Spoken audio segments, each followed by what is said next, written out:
संयुक्त अरब अमीरात में जो भारत के राजदूत हैं, उन्होंने वहां बसे भारतीयों को संदेश दिया है और संदेश का लब्बो-लबाब यह है कि आप वहां जिम्मेदारी भरे रवैये का परिचय दें, अफवाह ना फैलाएं और साथ ही पैनिक ना फैलाएं, घबराहट ना फैलाएं। Urge all the Indian community members staying here to remain safe and healthy and do not spread panic, do not venture out, stay put where you are, stay safe and healthy and help the government of Saudi Arabia prevent the spread of COVID-19. अब आप सोचेंगे कि आखिर राजदूत ये संदेश क्यों दे रहे हैं? राजदूत इसलिए यह संदेश दे रहे हैं क्योंकि संयुक्त अरब अमीरात, कतर, कुवैत, सऊदी अरब में कई भारतीय जो फंसे हुए हैं वो वहां पर मुस्लिम विरोधी बयान दे रहे हैं। वो वहां पर बैठे बैठे देश की नाक काट रहे हैं। नतीजा यह हो रहा है कि अब वहां की सरकारों में जबरदस्त गुस्सा है। आपकी स्क्रीन पर संयुक्त अरब अमीरात की राजकुमारी का यह संदेश दे रहे हैं वो एक ऐसे भारतीय को जो वहां बैठे बैठे हिंदू मुस्लिम कर रहा था और मुसलमानों के खिलाफ जहर फैलाने का काम कर रहा था। उन्होंने क्या कहा है? The ruling family is friends with Indians but as a royal your rudeness is not welcome. जो वहां पर सत्ताधारी पार्टी है वो सभी भारतीयों की मित्र है, मगर आपकी बदतमीजी को बर्दाश्त नहीं किया जाएगा। All employees are paid to work, no one comes for free. जो लोग यहां काम करते हैं उन्हें पैसा दिया जाता है, कोई फ्री में काम नहीं करता। You make your bread and butter from this land which you scorn and your ridicule will not go unnoticed. यह मुद्दा क्यों सामने उभर कर आया? क्योंकि वहां पर बसा एक शख्स सौरव उपाध्याय वहां की सरकार का मजाक उड़ा रहा था और उनके जरिए मुसलमानों को टारगेट कर रहा था। बात यहां नहीं रुकी। अब आपके सामने कुवैत में मिनिस्ट्री ऑफ औकाफ और इस्लामिक अफेयर्स के एक मिनिस्टर अब्दुल्ला अल शुरेखा, इन्होंने क्या कहा आपकी स्क्रीन पर? The persistence of these brutal assaults on Muslims in India may result in boycott of Indian products and goods by Muslim nations. मुसलमानों पर जो लगातार हमला हो रहा है या जिस तरह की बयानबाजी हो रही है, उसके जरिए जो भारतीय गुड्स हैं उन पर पाबंदी लग जाएगी। यही नहीं, इन्होंने कहा है कि मुसलमानों पर जिस तरह से हमले हो रहे हैं उसके चलते जो भारतीय गुड्स हैं उन पर पाबंदी लग जाएगी। ये कुवैत के एक मंत्री कह रहे हैं। अब मैं चाहूंगा एक बार फिर आप पढ़ें प्रधानमंत्री नरेंद्र मोदी ने क्या संदेश दिया था। प्रधानमंत्री इस संदेश में कह रहे हैं कि कोरोना संकट में हम सब एक साथ हैं और यह संकट जब हमला करता है तो आपकी धर्म, आपकी जाति, आपके रंग पर निगाह नहीं डालता। प्रधानमंत्री ये क्यों संदेश दे रहे हैं? और कुछ देर पहले मैंने आपको बताया था संयुक्त अरब अमीरात में भारतीय राजदूत यह संदेश क्यों दे रहे हैं? क्योंकि बीजेपी और इस तरह के भक्त हमारी नाक काटने का काम कर रहे हैं। अब मैं आपको एक और बयान दिखाता हूं दोस्तों। यह है तेजस्वी सूर्या, बैंगलोर साउथ से बीजेपी के सांसद।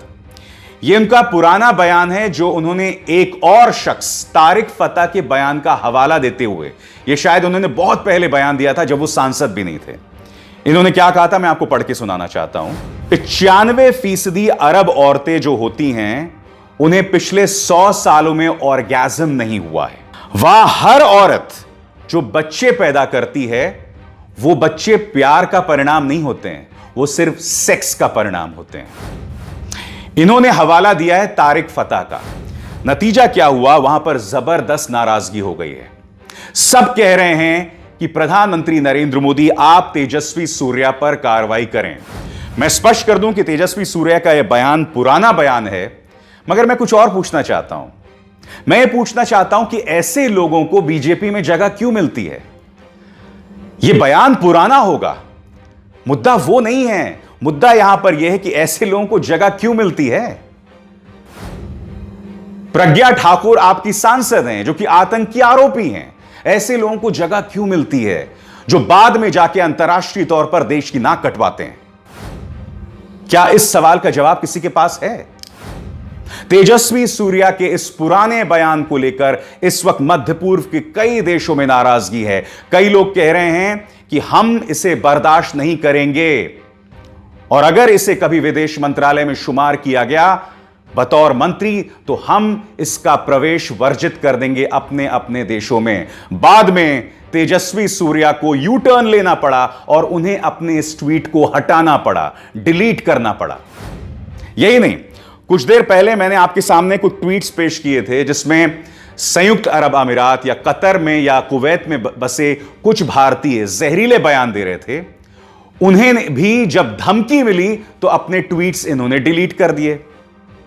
मैं आपसे कुछ और कहना चाहता हूं, अगर आपको लगता है कि आपने वाकई कोई बहुत महान बात की है तो आप उसे हटा क्यों रहे हैं, आप डिलीट क्यों कर रहे हैं? जो वहां पर इस्लामिक कानून है, आप उसके हिसाब से कानून का सामना क्यों नहीं करते हैं?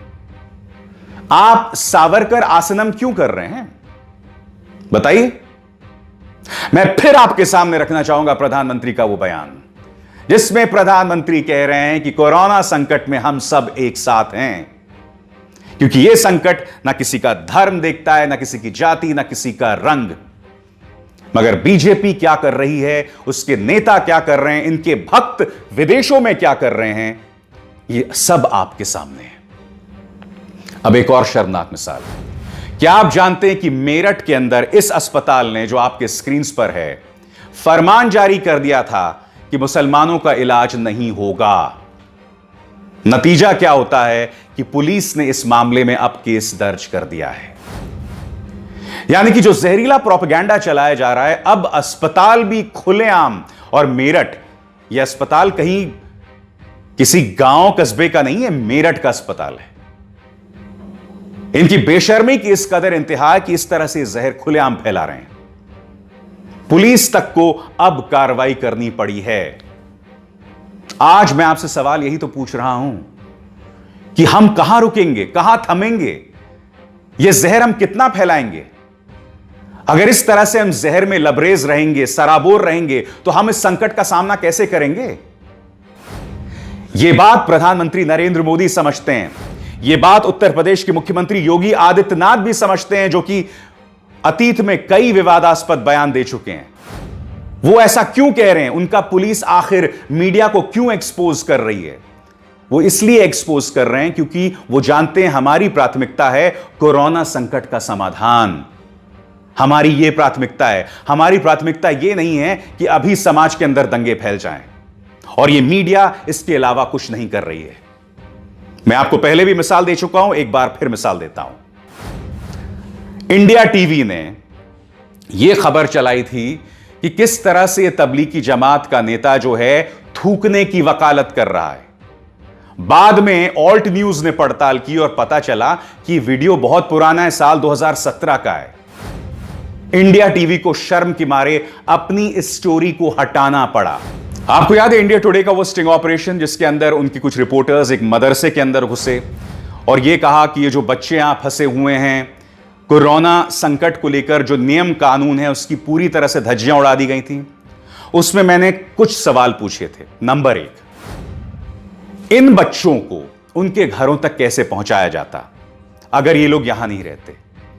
क्योंकि हम जानते हैं कि जब प्रधानमंत्री ने घोषणा कर दी थी और सिर्फ 4 घंटे का वक्त दिया था, तो कितने ही मजदूर, गरीब मजदूर अपने बच्चों को अपने कंधों पर टांगे दिल्ली से बिहार तक के लिए निकल गए थे।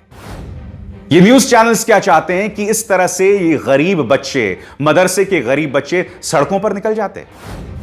अब न्यूज लॉन्ड्री की पड़ताल आपके सामने है।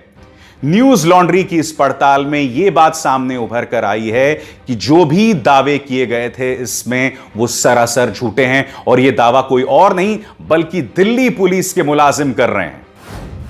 दिल्ली पुलिस के मुलाजिम न्यूज लॉन्ड्री की इस खबर के मुताबिक यह कह रहे हैं कि जिस तरह के दावे स्टिंग ऑपरेशन में किए थे वो सरासर गलत थे। तो क्या इंडिया टुडे इस सवाल का जवाब देगा कि इस वक्त आपको स्टिंग ऑपरेशन करने की क्या जरूरत थी? बताइए। आज हमारी मीडिया, सत्ताधारी बीजेपी के कुछ छुटभैया नेता सरासर कोरोना संकट के खिलाफ हमारी जंग को कमजोर कर रहे हैं।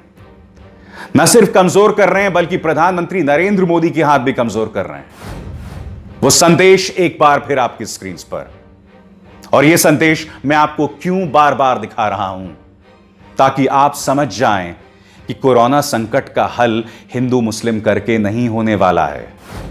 ये जो तमाम मिसालें सामने उभर कर आ रही हैं, वो सिर्फ देश के माथे पर बदनामी लगा रही हैं और कुछ नहीं। ये सरल सी बात आप कब समझेंगे? खैर, बेबाक में बस इतना ही। मेरी आप सबसे अपील कि इस कार्यक्रम को ज्यादा से ज्यादा लोगों तक पहुंचाएं, इसे लाइक करें, शेयर करें